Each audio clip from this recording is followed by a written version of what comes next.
Bonjour, une nouvelle vidéo pour vous parler aujourd'hui de devenir capitaine de son navire. Devenir capitaine de son navire, c'est le titre de mon TEDx que j'ai fait en novembre.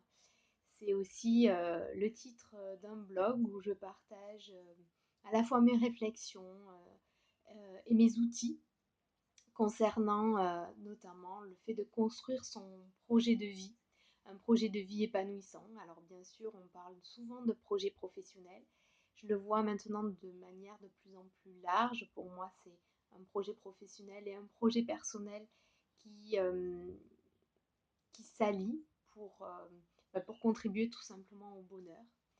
Alors, ce projet, il date de bien avant le TEDx.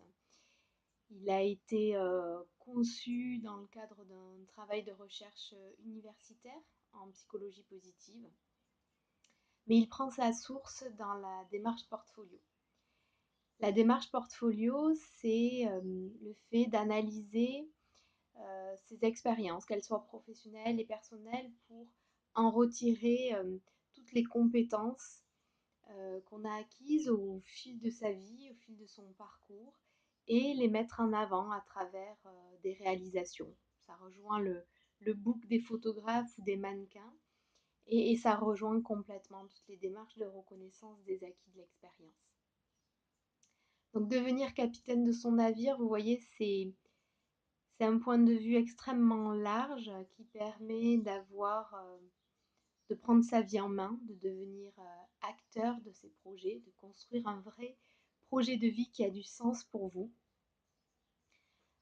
Cela regroupe différents outils, donc issus de la démarche portfolio, comme j'en parlais, mais aussi de la PNL et de la psychologie positive.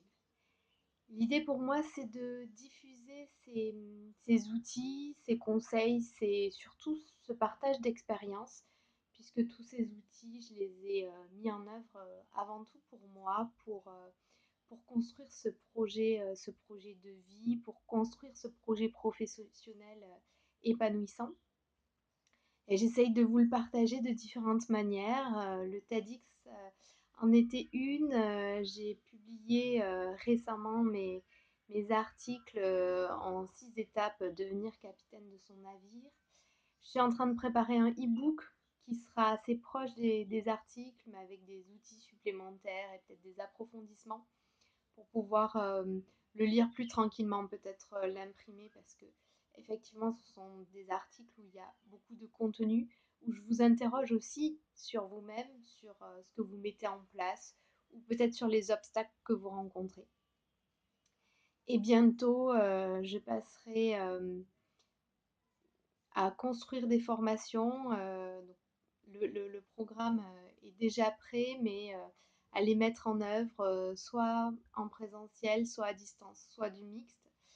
En effet, ben, j'ai quand même travaillé 10 ans dans le e-learning, donc j'ai accompagné des enseignants et des experts métiers à mettre leur contenu en ligne et à trouver les outils adaptés pour leur pédagogie. Maintenant, c'est à moi de le faire pour mon propre contenu, pour mon propre programme.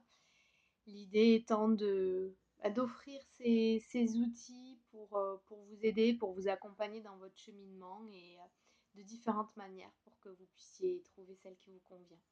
En tout cas, n'hésitez pas à partager, à commenter pour avoir voilà, votre retour. Qu'est-ce que vous attendez? Quelles sont vos questions par rapport à devenir capitaine de son navire? Quelles sont vos envies ou vos freins, vos peurs, vos blocages pour trouver les outils adaptés et l'accompagnement qui sera le plus adapté pour vous. Bonne journée.